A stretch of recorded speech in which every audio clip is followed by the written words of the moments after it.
Good morning students. हमने lesson 14 the greedy farmer का new words को जान लिया है और आपसे कहा गया था कि आपको इसे नोट्स कॉपी में लिखकर स्पेलिंग के साथ याद करना है। चलिए आज हम लोग इस कहानी को पढ़ते हैं और हम जानते हैं कि इस कहानी के द्वारा हमें क्या सीख मिलती है, कौन सा लेसन मिलता है। और जैसे कि हर चैप्टर में कुछ न कुछ ग्रामर का पार्ट है, तो इसमें इम्पेरेटिव सेंटेंस है और इम्पेरेटिव सेंटेंस उन वाक्यों को कहा जाता है जिसमें रिक्वेस्ट की भावना हो, ऑर्डर की भावना हो या सुझाव या सलाह की भावना हो। तो ऐसे वाक्य आपका इम्पेरेटिव सेंटेंस कहलाता है, जो कि आपको पहले भी बता दिया गया।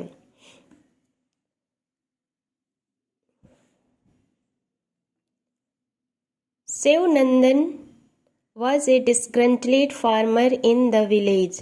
सेवनंदन गांव का सबसे असंतुष्ट किसान था।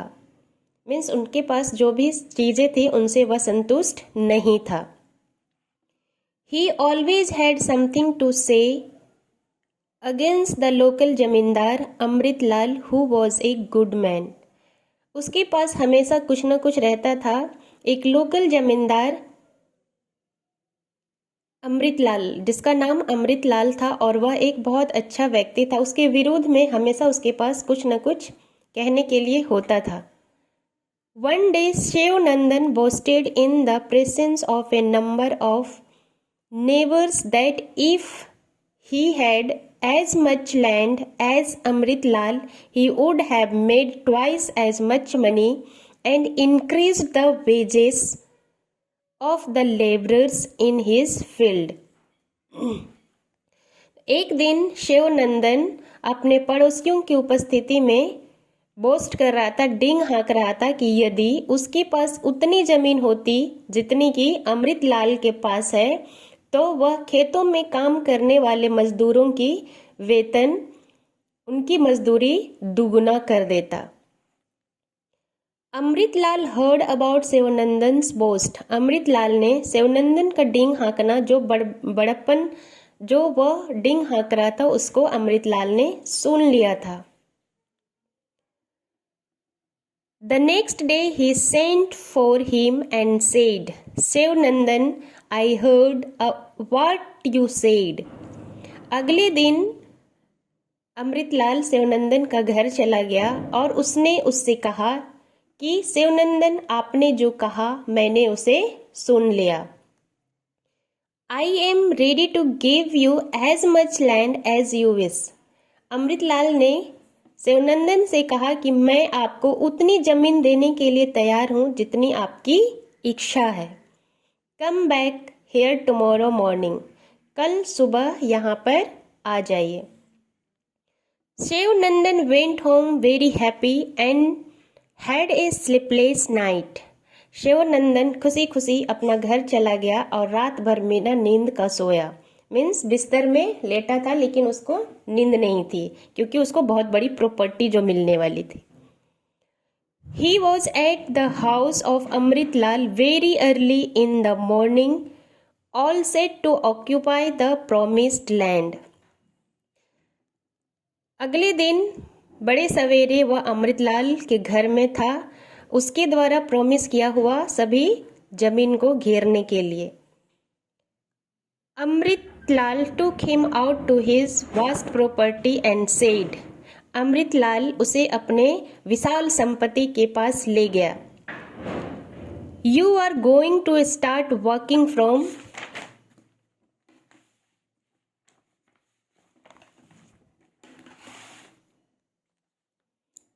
this spot. अमृतलाल ने कहा कि आप इस जगह से, इस स्थान से चलना शुरू कीजिए। Go around any field that you want to have as your own. और उस खेत के चारों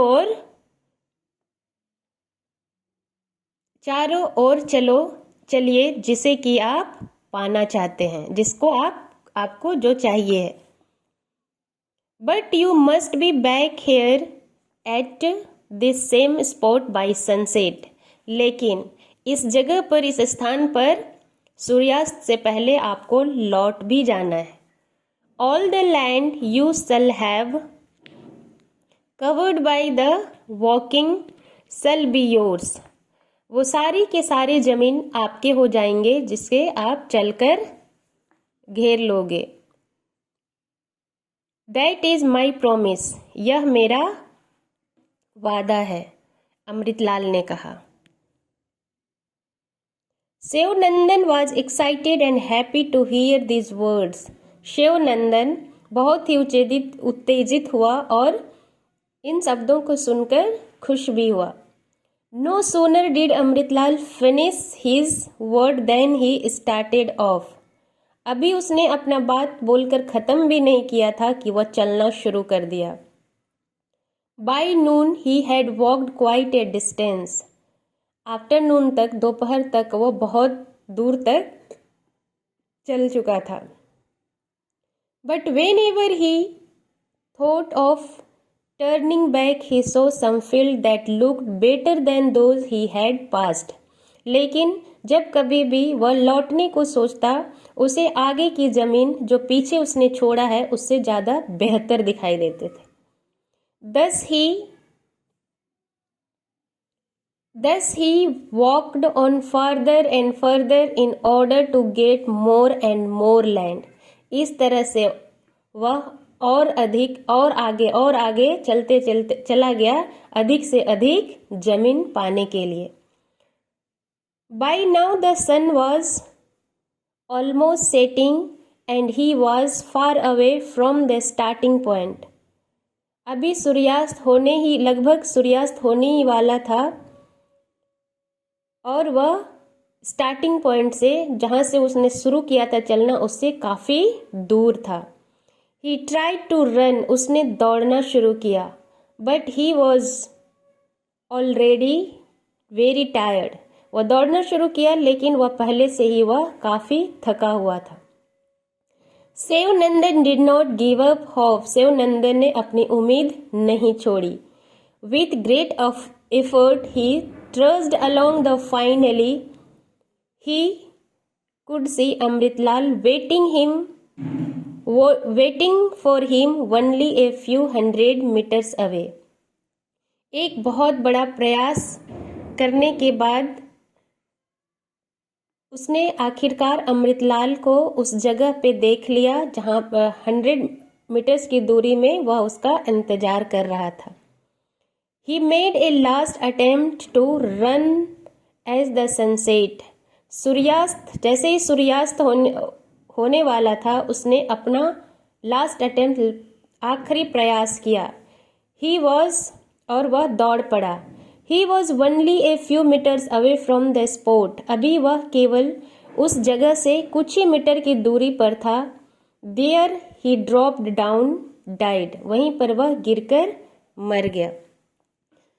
तो ये कहानी से हमें यही सीख मिलती है कि ऐसे भी हम लोग जानते हैं कि लालच बुरी बला है और संतुष्टि सबसे बड़ा धन है। हमारे पास जो है हमें उसी में संतुष्ट रहना चाहिए, नहीं तो इस अमृतलाल की तरह भी अपना लाइफ हो सकता है, क्योंकि उसमें संतुष्टि नहीं थी और जमीन करते करते वह इतना दूर चला गया और वह वापस नहीं लौट पाया। और जैसे ही वह लास्ट प्रयास किया दौड़ने का तो वह उसी जगह पर आके गिर के मर गया। जमीन तो उसने पा लिया पर वो अपना प्राण खो दिया, तो इससे क्या फ़ायदा हुआ? कुछ भी फ़ायदा नहीं हुआ। तो इस चैप्टर से हमें यही सीख मिलती है कि संतुष्टि सबसे बड़ा धन है। हमें अपने पास जो भी है उसे में संतुष्ट रहना चाहिए।